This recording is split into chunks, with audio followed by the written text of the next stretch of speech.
Habíamos estado hablando de un montón de cosas. Yo los he paseado por unas cuantas denominaciones de declaraciones de fe, de credos, muchos nombres, muchas fechas. No se van a acordar mucho de todo esto si no lo han anotado, pero yo les voy a pasar ya el apunte, ni bien terminemos. Esta noche vamos a terminar con el tema. Van a tener tiempo de chusmear, de poder investigar un poquito por su cuenta si quieren. Yo he hecho nada más que un resumen y para esta noche he hecho un resumen, les preparé un resumen que les va a recordar lo esencial de todo lo que vimos como para que puedan apreciar la médula de la cosa, lo más esencial de lo que vimos, el por qué somos una iglesia confesional. Entonces, habíamos visto que las declaraciones de fe no solo son una guía, sino que en muchos casos generan algunas otras cuestiones entre las denominaciones, entre las distintas denominaciones, porque no se olviden ustedes que tenemos que tener en cuenta que si bien somos creyentes, si bien Cristo es nuestro Señor, si bien somos regenerados, tenemos esa fe que nos ha salvado, seguimos siendo pecadores. Y al seguir siendo pecadores tenemos nuestra propia forma de interpretar muchas cosas que la Escritura dice. De ahí, como habíamos visto, la gran cantidad, los miles y miles de denominaciones de iglesia que tenemos hoy. Es una, para mí en particular, es una tristeza mezclada con una molestia de que teniendo una sola palabra de Dios, la Biblia, una sola escritura, tengamos tantas denominaciones y tengamos tantas formas diferentes de pensar, de opinar y de interpretar la Biblia. Por eso es que son importantes las declaraciones de fe y resumiendo un poquito, sabemos que las iglesias reformadas tenemos principalmente dos declaraciones de fe que están vigentes hoy en día como declaraciones de fe fuertes, históricas, que son la de Westminster, de los hermanos presbiterianos, y la Declaración Bautista de Londres de 1689, pasando por la de 1644, 1677, la de Saboya, y de la de Saboya nosotros tomamos la Declaración de Fe de Londres de 1689, que es la definitiva que tenemos hasta hoy. Esto es una guía histórica, hermanos, de lo que expresa la Escritura. Es un tipo de guía como si fuera una teología sistemática que nos va llevando por los diferentes temas de la Biblia para que nosotros podamos apreciar como una especie de resumen, una diversidad de versículos por cada tema que nos hace entrar ya así en un análisis más minucioso y si depende del grado de comprensión y del grado de interés que pongamos en cada una de las referencias bíblicas, nos lleva a profundizar más y más en cada uno de los temas. Entonces, por eso es tan valioso tener una declaración de fe, porque nos enriquece espiritualmente, enriquece nuestro devocional, que lo hacemos muchas veces aprendiendo mucho acerca de lo que es Dios, de cuál es la voluntad de Dios, etcétera, etcétera. Habíamos visto entonces dentro de este contexto de las cosas que generan las declaraciones de fe, cosas positivas como cosas algo negativas, que se produce algo que podemos llamar el descontento confesional. Y también cuando las declaraciones de fe dividen, habíamos visto estos dos temas, y estos dos casos se unen en una sola cosa, que en un denominador común que se llama legalismo. Las iglesias en algún grado, cuando tienen una declaración de fe que los rige, suelen ponerse legalistas, suelen ponerse legalistas, y el legalismo hace que haya cierto descontento por tener una declaración de fe, porque dice, uy, no podemos hacer esto, no nos podemos apartar de tal cosa. Todo depende del criterio que tengan los pastores que dirigen cada congregación para tener un sentido común que haga que la escritura exprese de determinada manera y fundamentalmente las doctrinas, precisamente, valga la redundancia, fundamentales como algo de lo que no podemos apartarnos. Pero por eso existen dos particularidades en las declaraciones de fe y en la interpretación bíblica. La interpretación bíblica tiene una doctrina fundamental de la cual no podemos apartarnos, que tiene que ver con la salvación, con lo que es la persona de Dios, etcétera, etcétera. Temas muy puntuales que son alrededor de 9 doctrinas fundamentales de las cuales no podemos apartarnos, pero después las demás doctrinas que cuentan la Biblia son doctrinas generales, no secundarias, son doctrinas generales que nos hablan inclusive de señales, de mandatos que nos ha dejado el Señor, como la Santa Cena, por ejemplo, el bautismo, que son las dos ordenanzas que tenemos de parte de Él, y lo demás lo podemos tomar de una manera bastante, no relajada, pero sí un poco flexible. No podemos ser inflexibles al definir lo que sí y lo que no en una iglesia. No se puede permitir el pecado, eso sí, pero sí se puede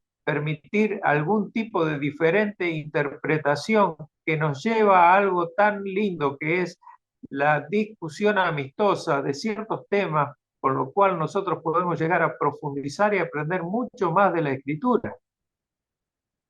No hablo de pelearse, no hablo de disgustarse con el hermano, sino de tener una sana discusión y ver bíblicamente qué es lo que realmente dice la Escritura, lo que nos dice la palabra de Dios con la guía del Espíritu Santo, como corresponde a regenerados que somos. Entonces, el descontento confesional y cuando las declaraciones de fe dividen es cuando la dirigencia humana, los pastores de estas iglesias son inflexibles, son legalistas. Yo personalmente vengo de una iglesia que es así. Vengo de una iglesia que era legalista. Y no solo esto, sino que era dispensacionalista y era arminiana en su concepción, en su interpretación bíblica, con lo cual yo tenía una ensalada que por eso salí de la iglesia, pero salí buscando algo que podíamos llamar una iglesia confesional y nos lleva al tema de que tenemos que comenzar hoy para terminar con las declaraciones de fe. Las confesiones como lugares amplios sería el título. Si se fijan en el Salmo 18, hay dos versículos, el versículo 19 y el versículo 36, que David alaba a Dios por haberlo sacado a un lugar espacioso, dice él. Y este lenguaje se puede encontrar en otras partes del Antiguo Testamento, no solo en el Salmo 18, pero ¿qué es un lugar espacioso? A menudo está asociado con la tierra prometida. Por lo menos un lugar espacioso es un lugar que tiene seguridad, libertad y prosperidad. Así lo podemos definir. Eso es un lugar espacioso, según David lo expresa en el Salmo 18. Un salmo largo, tiene 50 versículos, ustedes lo pueden leer. Las iglesias confesionales a menudo son vistas de otra manera, son vistas como lugares estrechos, por lo que les mencioné anteriormente. Cuando se hace una tiranía teológica, se podía llamar una tiranía teológica, no te podés apartar de esto porque esto es así, no hay otra manera de... No, no es así, hermano. Lo único que es inflexible e invariable es lo que hace la teología propia, o sea, la persona de Dios, y lo que conlleva a la salvación y al plan de redención de Jesucristo. Después lo demás es doctrina general que nosotros podemos tener cierta flexibilidad en cuanto a la interpretación, pero no podemos errar, vuelvo a repetir, porque es necesario, no podemos errar en cuanto a quién es Dios, qué es la Biblia para nosotros y cómo es el plan de redención y cuál es el sentido del plan de redención y para qué Dios nos salva. Yo tengo que tener eso muy claro. muy claro y ser inflexible con eso. Yo no puedo negociar esos principios, pero sí lo demás. Entonces yo, al ser flexible en ciertos temas generales de la Biblia, convierto mi iglesia, mi congregación en un lugar espacioso, que es a lo que se refiere David en el Salmo 18. Entonces, algunos pueden llegar a sentir hasta claustrofobia teológica, le podríamos llamar, para darle un nombre, el sentirse apretado dentro de una declaración de fe. No tiene que ser así, hermano, no necesariamente tiene que ser así. Por eso los invito una vez más, los exhorto, los animo a que si no están todavía enganchados con el estudio de nuestra declaración de fe, lo hagan cuanto antes empiece, por amor al Señor, por amor a su congregación, a su pueblo y principalmente por amor a su propia vida espiritual.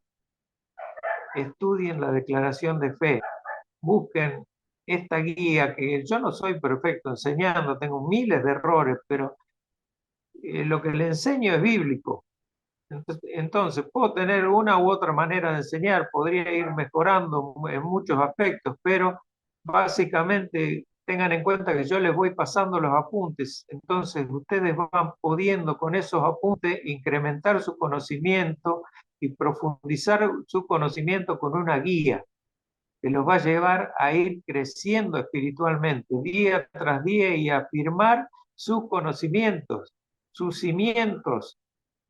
Ustedes tienen que tener cimientos firmes, todos tenemos que tener cimientos firmes, como dice Pedro, para cuando nos demanden razón de la fe que hay en nosotros, nosotros tengamos con qué responderle con argumentos bíblicos. Entonces, la confesión de fe de 1689, llamada Confesión de Fe Bautista de Londres, porque allí fue el lugar donde se estableció esta declaración de fe, donde se generó, es independiente y bautista. Tiene estas dos características, La declaración de fe de Westminster, a diferencia de la confesión de fe nuestra, no es bautista, sino que es presbiteriana.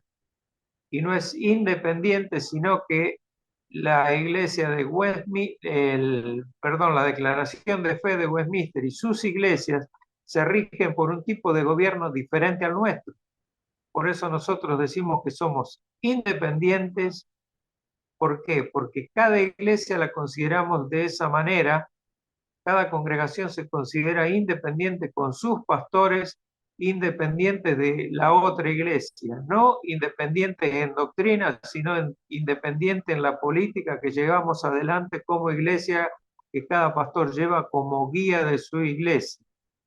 Entiéndase bien esto.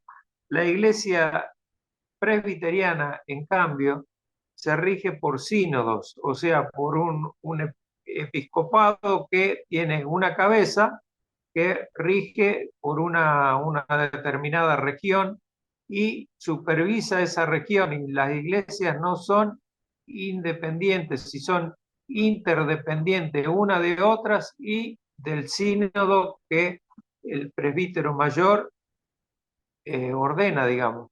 Tienen una forma de ordenanzas a través de presbíteros y de sínodos, que es diferente a nosotros que tenemos las asambleas administrativas para resolver nuestros problemas internos cada congregación, que es autónoma de otra que tendrá sus propios problemas, sus propias cuestiones que tratar. El hecho de que un Estado tenga una religión establecida, por ejemplo, es algo también independiente a la Iglesia. Nosotros, y en eso nos juntamos con los presbiterianos, consideramos que la Iglesia y el Estado son totalmente independientes. El Estado rige el gobierno de un pueblo, de cada país, está regido por un Estado, pero no así la Iglesia. Nosotros creemos que el Estado es el Estado y la Iglesia es la Iglesia. El Estado maneja las cuestiones civiles de las personas y la Iglesia son gobernadas únicamente por Cristo a través de sus pastores ordenados por Él también, pero independientemente del Estado. Nosotros, si bien tenemos que obedecer al Estado en cuestiones que hacen a nuestro desempeño como civiles en una sociedad, no así debemos obediencia a cuestiones que vayan en contra de lo que la palabra de Dios dice. Nuestra obediencia llega hasta ahí. Cuando se quiere traspasar el límite de lo que Dios dice para hacer otra cosa, ahí nos tenemos que plantar y decir hasta acá llegamos y no vamos a pasar este límite. Los autores de la Confesión de Fe de Londres defendían los principios de la Iglesia Universal, por otro lado, tal como se enseña en el Nuevo Testamento. Sabemos qué es la Iglesia Universal, ¿verdad? La Iglesia Universal es la iglesia que existe en todas partes del mundo.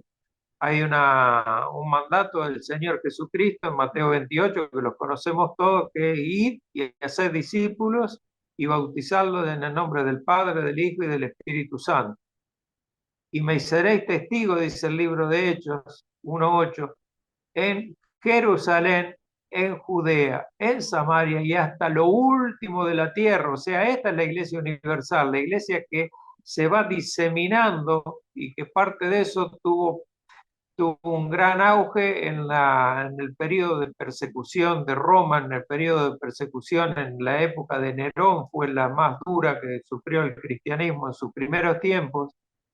Y eso hizo que la iglesia se dispersara, por eso se llamaba la diáspora, y esa diáspora hizo que cada creyente fuera predicando el evangelio en el lugar donde iba, y es como el sembrador que iba desparramando la semilla por todos los terrenos habidos y por haber, y se iba haciendo nuevas iglesias en cada lugar iban apareciendo iglesias nuevas.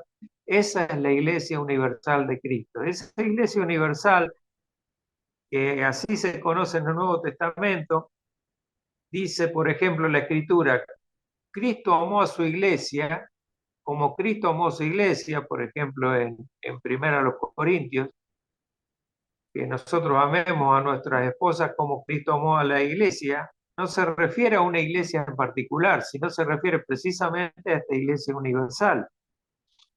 En esto, la confesión de fe se considera, y acá le voy a dar un par de nombres, que ustedes tal vez no lo vayan a retener, pero cuando tengan el apunte se van a acordar. Uno de ellos es el landmarquismo o los landmarquistas, que niegan la existencia de la Iglesia Universal.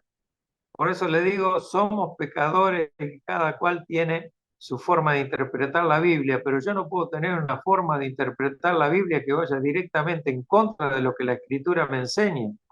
Porque si yo niego la Iglesia Universal, niego que pueda haber otras congregaciones que piensen diferente a lo que yo pienso de acuerdo a mi declaración de fe, pero que sean hermanos en la fe. O sea, los landmarquistas lo que decía que hay una sola iglesia, existe una sola iglesia, la iglesia bautista, y se terminó, punto y aparte. Los que no son bautistas no son iglesia, así que la iglesia universal no existe. Y ellos se ufanaban de decir que su iglesia landmarquista, esto nació en entre el siglo XVIII y XIX, se podía rastrear hasta los días de Juan el Bautista, el cual, según ellos, fue el primer bautista. Y sí, Juan el Bautista era bautista, pero no bautista denominacional, sino por su oficio. Pero ellos lo toman como que fue el primer bautista y se supone que el fundador de la iglesia bautista. Ahora, el landmarquismo tiene un problema que niega la escritura, tiene una interpretación demasiado particular de la escritura, porque está negando que me seréis testigo vuelvo a repetir, en Jerusalén, Judea, Samaria, hasta lo último de la tierra. Entonces tendrían que ser todas estas iglesias únicamente bautistas. Sin embargo, ¿qué hacemos con nuestros hermanos los presbiterianos? No existe la iglesia presbiteriana para ellos. ¿Por qué se llaman landmarquistas? Por un artículo del siglo XIX basado en un proverbio. En un proverbio. Yo no lo podía creer cuando lo estudié y bueno, el proverbio 22-28, si ustedes lo anotan y lo buscan, dice, no traspases los linderos antiguos que pusieron tus padres. Eso dice. Un versículo descolgado, con lo cual una denominación se aparta de lo que es la verdad bíblica general para encerrarse en que solamente hay una sola iglesia, la bautista, punto y aparte. Los demás no son iglesias. La iglesia universal no existe. También se diferencia del catolicismo romano nuestra iglesia bautista independiente. ¿En qué?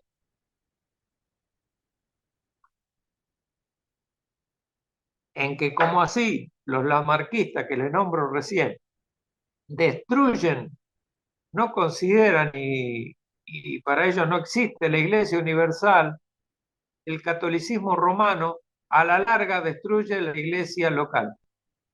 ¿Por qué? Porque la iglesia católica romana no depende de Cristo, depende del Papa. No depende de Cristo como cabeza, sino el Papa asume el papel de vicario de Cristo, que es una tremenda blasfemia, porque el único vicario de Cristo en la tierra, ¿quién es? El Espíritu Santo, no hay otro. No hay otro. Entonces, que un hombre quiera usurpar el papel de Dios en la iglesia terrenal es una blasfemia, es una total blasfemia. Entonces nosotros nos diferenciamos de ellos como nos diferenciamos de los landmarquistas. La política de la iglesia local, vamos a hablar un poquito de la política de la iglesia local. Cuando digo política no hablo como la política social que estamos viviendo en estos tiempos, sino los mecanismos, la administración de la iglesia local, eso quiero decir. Para el gobierno de la iglesia local incluye en primer lugar el hecho de que la iglesia bautista, para admitir sus miembros en la congregación, tienen que ser miembros, por ejemplo, personas que sean regeneradas y den fe de que son regeneradas con su testimonio. O sea, durante un tiempo se le hace un seguimiento a la persona y ya cuando sabemos, nos damos cuenta de que es una persona verdaderamente regenerada, además por su cierto conocimiento de la palabra de Dios, se puede admitir previo curso de membresía como miembro de la iglesia, pero no antes, no antes. En cambio, la iglesia presbiteriana sí admite a los hijos de los creyentes como miembros de la iglesia, cosa que nosotros no hacemos. ¿Por qué? Porque consideramos precisamente esto, que la persona tiene que ser regenerada, tiene que haber recibido un bautismo, de ser consciente de lo que estaba haciendo, de dar ese paso de fe, consciente, totalmente consciente de lo que está haciendo, además de ser plenamente consciente de lo que significa ser un pecador ante Dios y venir a Él en arrepentimiento y fe. No podemos admitir niños, pero tampoco significa que la iglesia presbiteriana crea que por ser hijo de los creyentes son salvos. No, no creen eso, sino que al ser hijos de creyentes, según ellos, son hijos del pacto, lo mismo que sus padres. De hecho, hay una diferencia entre la declaración de fe de Westminster y la nuestra respecto, una diferencia bastante significativa, entre ellos el punto 7, 7 si no me equivoco, sí, que habla de el pacto entre Dios y el hombre, que lo vimos nosotros. Los presbiterianos en este punto tienen 6 párrafos. Nosotros en el punto que tiene que ver el pacto entre Dios y el hombre tenemos 5, 4 párrafos tenemos, el 1, el 2, el 3 y el 4. Ellos son mucho más profundos y más finos en algunas doctrinas que para nosotros son demasiado claras como para tener que hacer énfasis en ciertos aspectos. Después, si les interesa, alguno me lo quiere pedir, lo quisiera ver. Yo les envío del punto de este capítulo 7 cuáles son los 2 párrafos que faltan o que no tenemos nosotros como bautistas reformados, que sí tienen los presbiterianos en su confesión también reformada y de la cual nosotros tomamos, ¿no? Porque son prácticamente idénticas las dos, pero difieren únicamente en dos puntos: lo que hace al bautismo del creyente y en lo que hace al gobierno de la iglesia. Recuerden, esos dos puntos son los que diferencian a la Declaración de Westminster de nosotros. Y dentro del bautismo del creyente hay mucho que hablar sobre el tema del pacto y cómo ellos toman el pacto y cómo toman el bautismo y por qué ellos son paidobautistas, o sea, bautizan niños y nosotros no.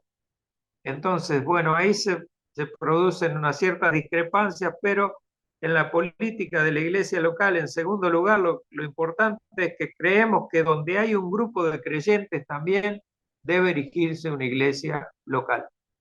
Donde hay un grupo de creyentes reunidos, como en el caso de nosotros, por ejemplo, de Ranchillos, ya tendríamos que estar viendo la posibilidad, y de hecho se está haciendo, viendo la posibilidad de ya establecer una iglesia local en ese lugar.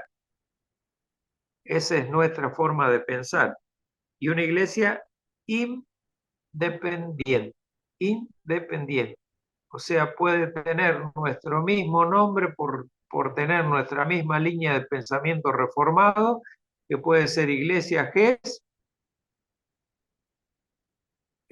como, no sé, Departamento Ranchillo, se podría llamar una cosa por el estilo.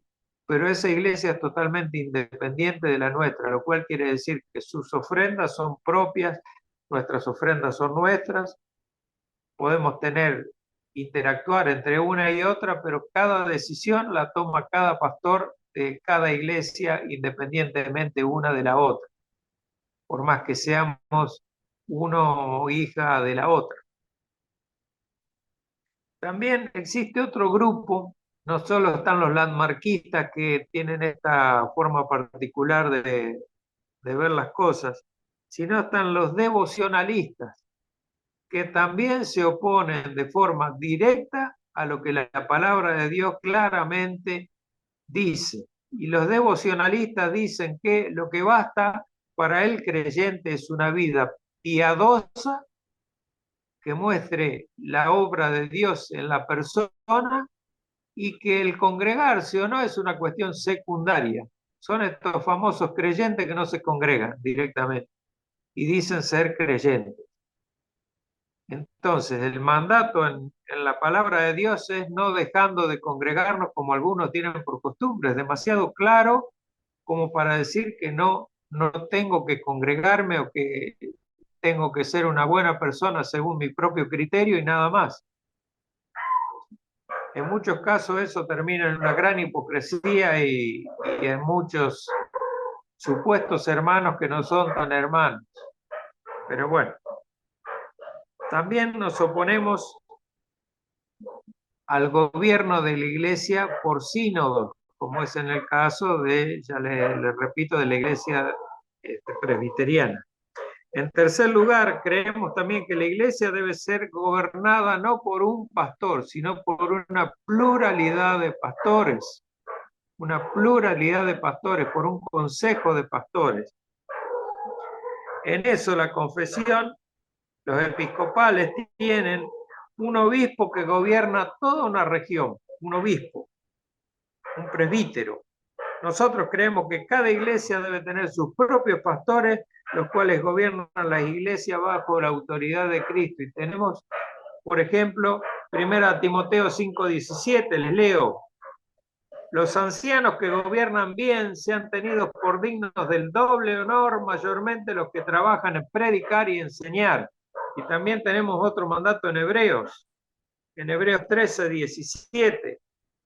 Dice: obedeced a quienes, a vuestros pastores, y sujetaos a ellos, porque ellos velan por vuestras almas, como quienes han de dar cuenta, para que lo hagan con alegría y no quejándose, porque esto no os es provechoso.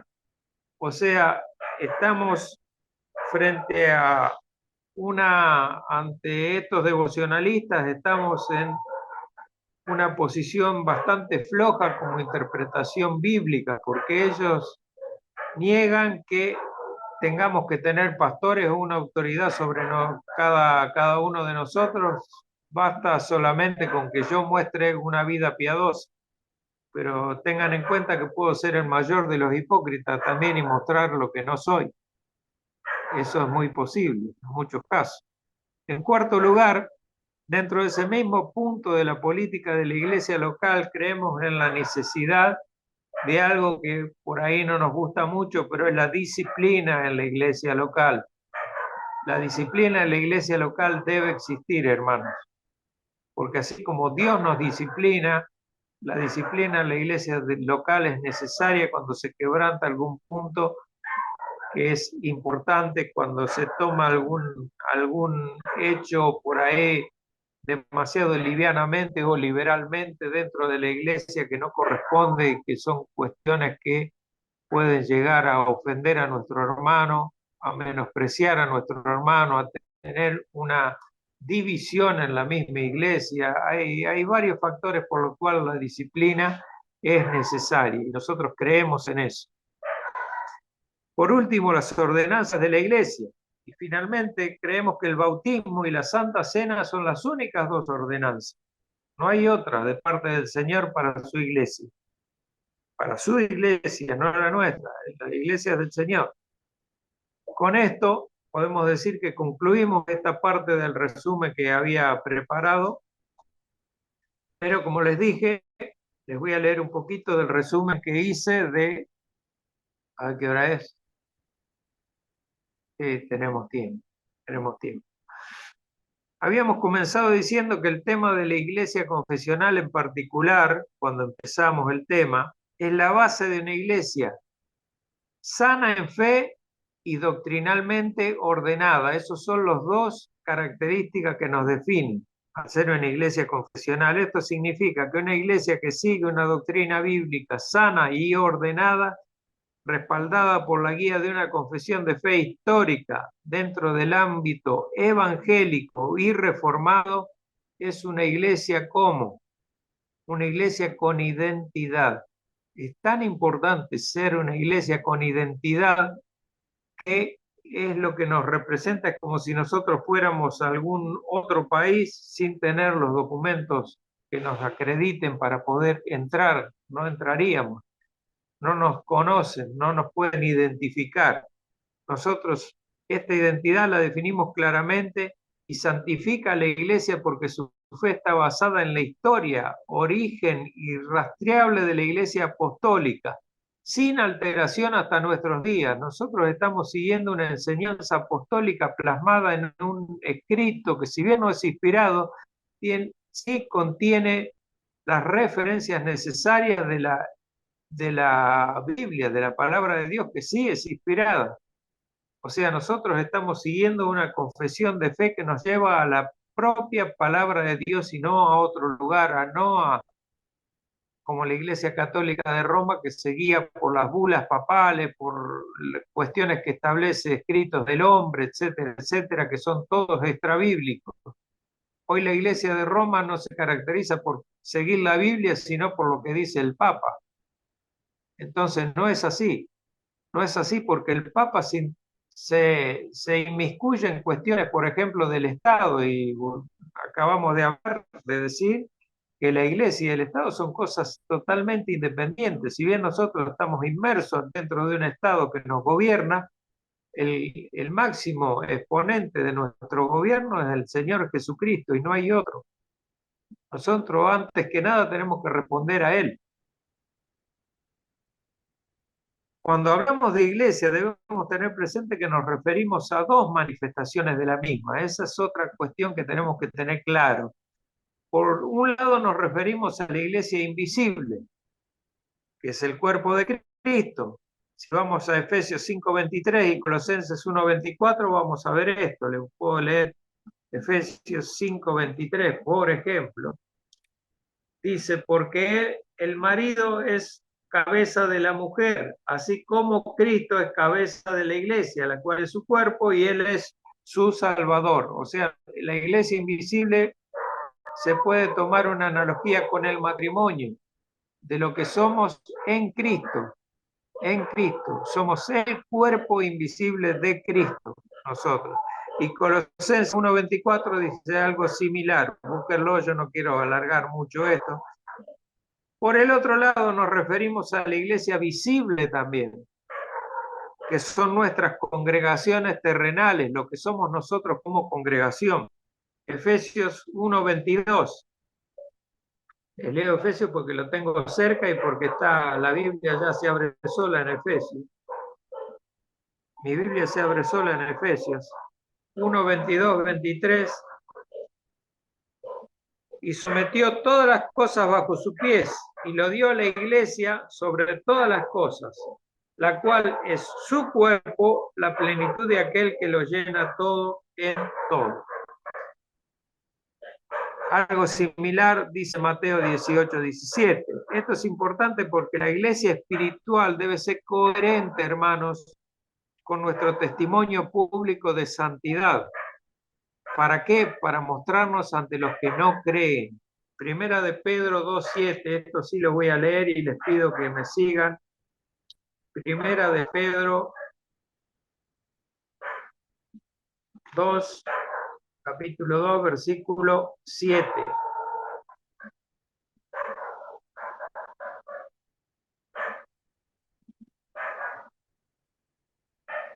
Para vosotros, pues, los que creéis, Él es precioso, pero para que los que no creen, la piedra que los edificadores desecharon ha venido a ser cabeza del ángulo, piedra de tropiezo y roca que hace caer.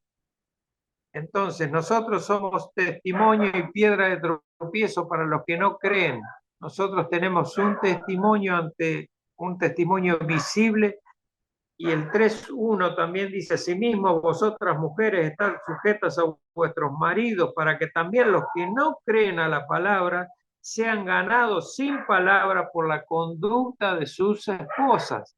O sea, es importante el testimonio que nosotros damos ante los que no creen, es muy importante.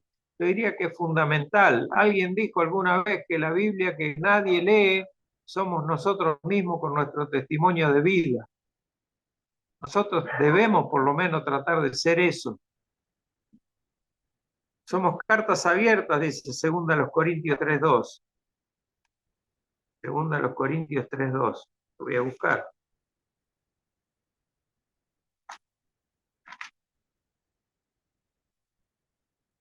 Nuestras cartas sois vosotros, dice Pablo, escritas en nuestros corazones, conocidas y leídas ¿por quién? Por todos los hombres, por todos los hombres. Nosotros somos cartas que el pueblo que no cree, que no es pueblo de Dios, que los inconversos leen.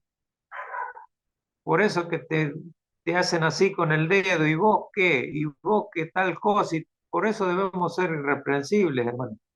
Tenemos que tener tal crecimiento espiritual, tal madurez espiritual, que lleguemos a ser irreprensibles en la mayor manera posible. Yo sé que no somos perfectos, que tenemos nuestras cuestiones que nos rebosan, nos salen de nosotros.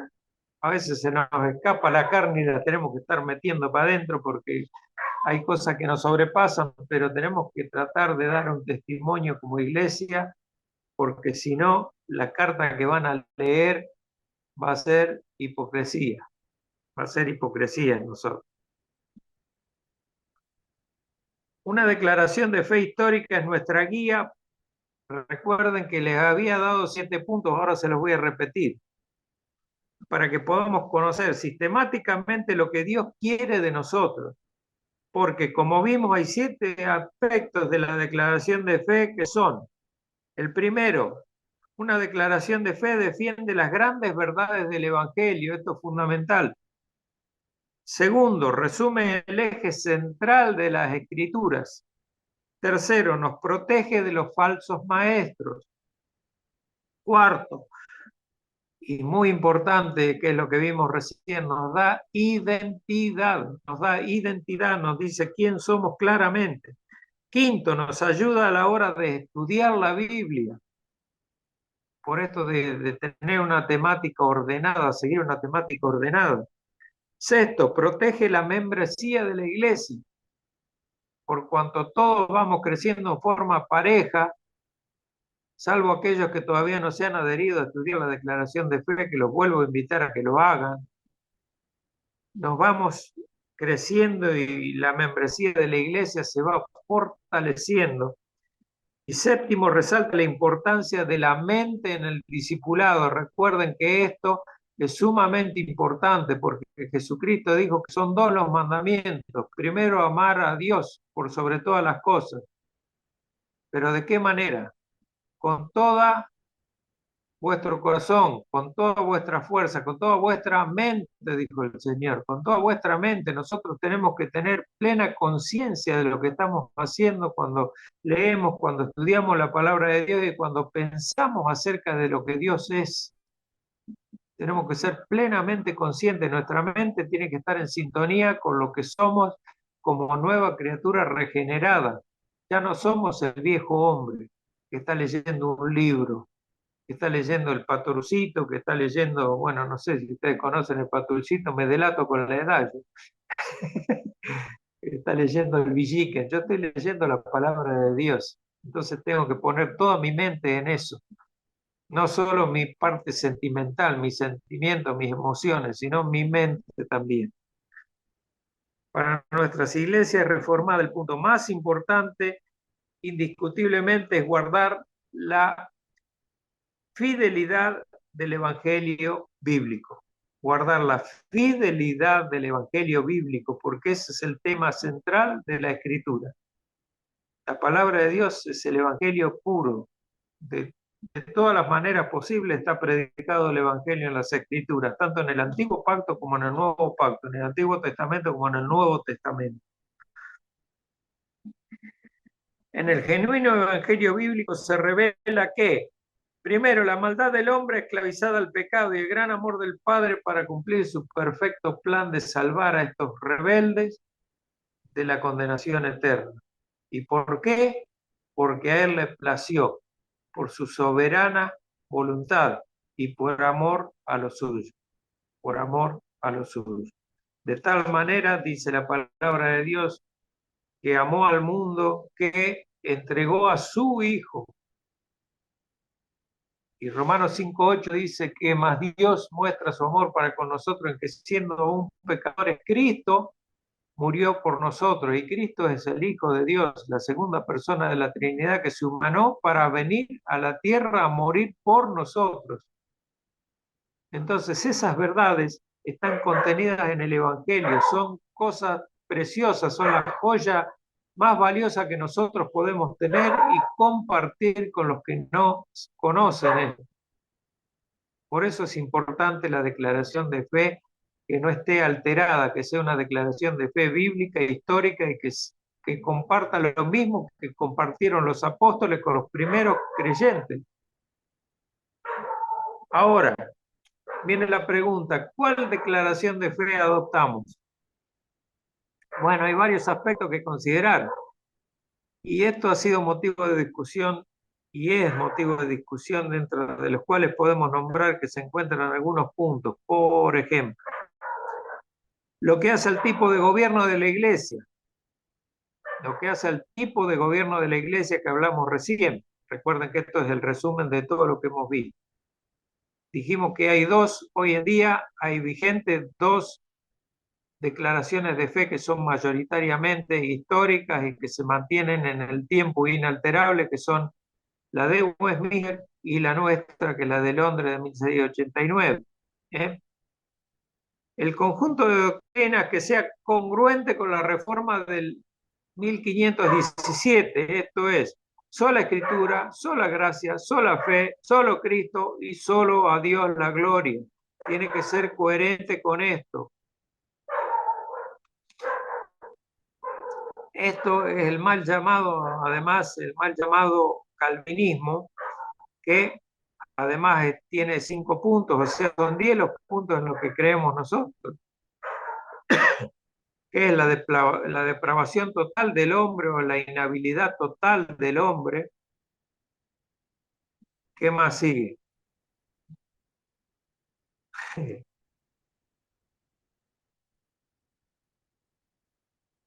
la elección incondicional, si Dios no nos hubiera elegido a nosotros incondicionalmente, sin importar lo que éramos, hubiéramos quedado condenados a muerte. Yo estoy esperando que me contesten y tienen todos los micrófonos cerrados. Eso es lo que extraño del púlpito, que es diferente. El tercero es la redención particular, o la llamada, también mal llamada, expiación limitada. El cuarto punto es el llamamiento eficaz, cuando Dios llama a salvación para que nosotros podamos expresar esa fe que Él mismo nos da, que está en Efesios 2, 8 y 9. Y la preservación de los santos, que es lo que Dios hace con cada uno de los creyentes, Él los preserva. Está también de una forma descrita en los 5 puntos del llamado calvinismo como perseverancia de los santos. En realidad no soy yo el que persevera, sino Dios el que persevera sosteniéndome, porque si Él no me sostuviera, no sé dónde estaría, no sé para qué lado agarramos. En fin, en definitiva debemos meditar mucho y no con poca preocupación y cierta tristeza, vuelvo a repetir lo que había tocado hoy, que teniendo una única inspirada, inerrante palabra de Dios, hoy tengamos que dar como Iglesia de Cristo ante el mundo un testimonio de diversidad. Somos un caleidoscopio teológico nosotros, nuestras iglesias evangélicas, desgraciadamente, porque tenemos de todo tipo de denominaciones. Hay inclusive hasta payasos predicando lo que ellos dicen que es la palabra de Dios, sin temor ninguno de lo que Dios realmente dice, quiere y solicita, y ordena, no solo solicita, y ordena a su pueblo. Están enseñando cualquier barbaridad. Todo eso nosotros tenemos que cuidarnos, hermanos, y la declaración de fe que nosotros tenemos por eso es tan valiosa, porque está basada en una fe histórica reformada que fue la que dio lugar a ese cisma tan grande, el cisma de Occidente, que separó la iglesia apóstata de la verdadera iglesia de Dios, que sigue con el mandato apostólico hasta el día de hoy. En Efesios 4:3 hay un versículo que es mi preferido, un versículo que yo lo tengo como lema, y dice, solícitos en guardar la unidad de la fe. ¿En qué? En el vínculo de la paz. Solícitos en guardar la unidad de la fe en el vínculo de la paz. Esa es la imagen que nosotros tenemos que dar como iglesia, no la de un caleidoscopio donde cualquier cosa viene bien y a cualquier cosa le llaman evangelismo y a cualquier cosa le llaman iglesia evangélica. Tengamos cuidado, hermano. Tristemente la iglesia evangélica hoy se ha transformado en eso.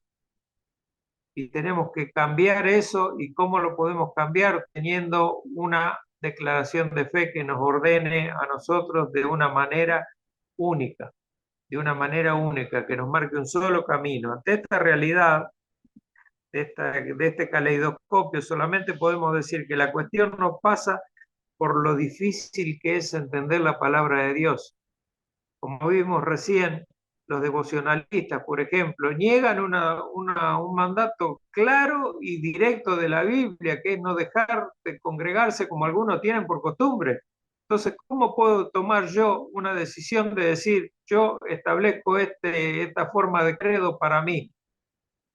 Que no importa congregarme o no congregarme, solo importa tener un buen testimonio delante de la gente. Eso lo puede tener un inconverso también. Mi padre era inconverso y tenía una conducta intachable, pero murió inconverso, porque yo no conocía el Evangelio y no hubo nadie que le predicara el Evangelio tampoco. Pero seguramente por algo nadie le predicó el Evangelio, porque Dios no se equivoca nunca.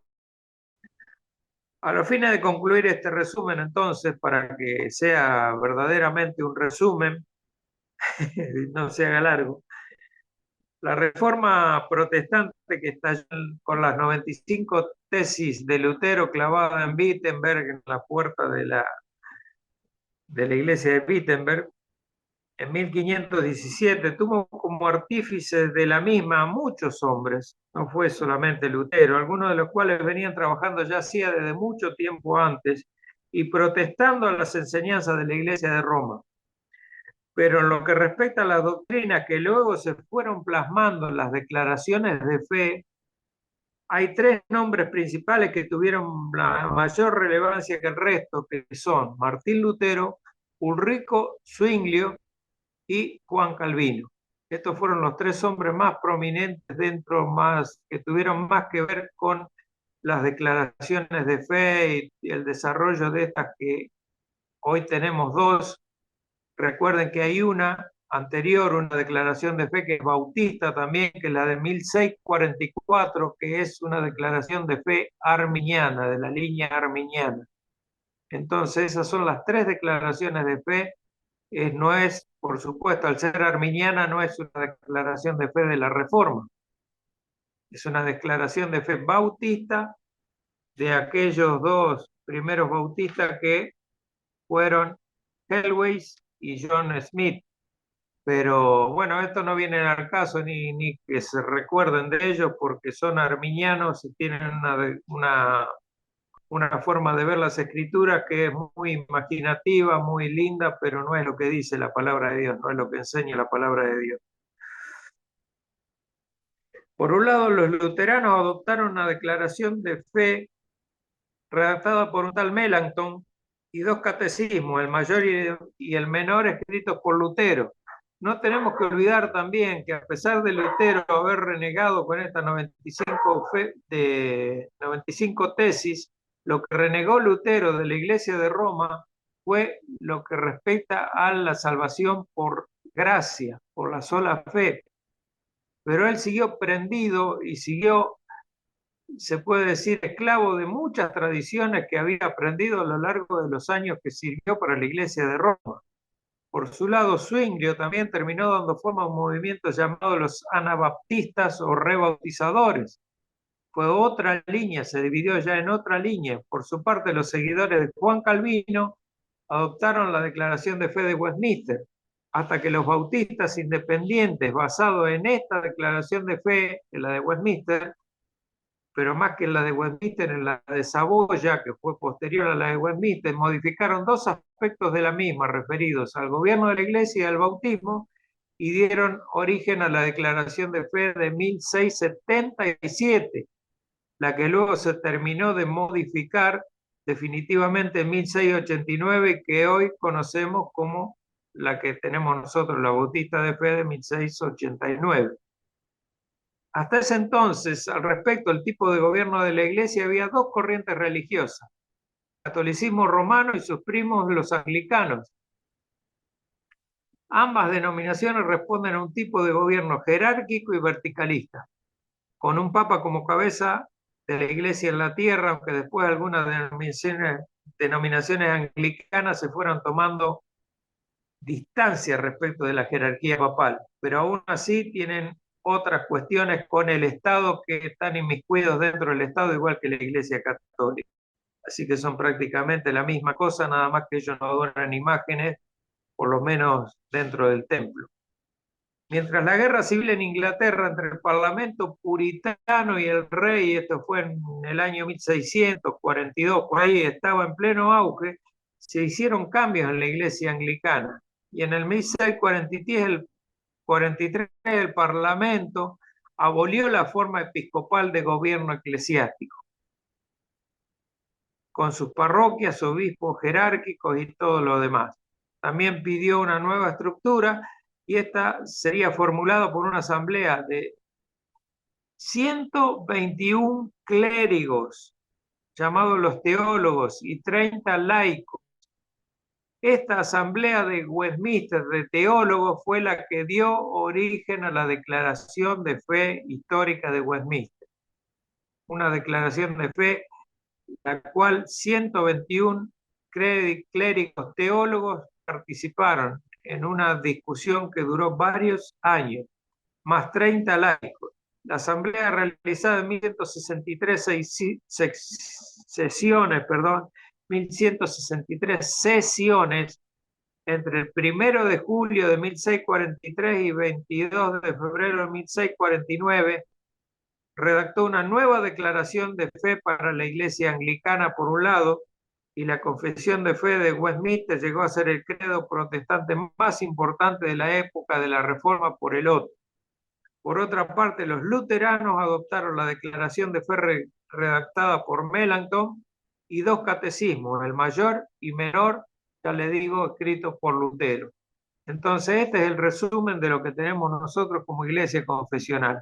¿Qué nos interesa a nosotros? Que hoy tenemos estas dos declaraciones de fe históricas que son importantes, son prácticamente iguales, son como los mellizos, son nacidos de la misma bolsa, pero no se parecen mucho, algunos, y en dos aspectos no nos parecemos, en lo que hace al bautismo, en lo que hace al pacto y en lo que hace al gobierno de la iglesia.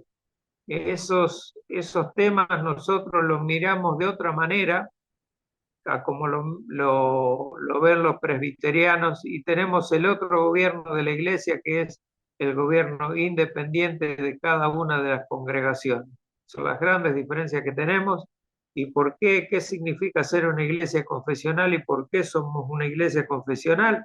La respuesta es porque tenemos una identidad bien definida, que nos marca muy bien como iglesia histórica que viene de los tiempos apostólicos. Tal vez no lleguemos a Juan el Bautista, que fue el primer bautizador, pero nosotros somos la iglesia que tiene la misma doctrina que enseñaron los apóstoles y que está plasmada en las escrituras que seguimos.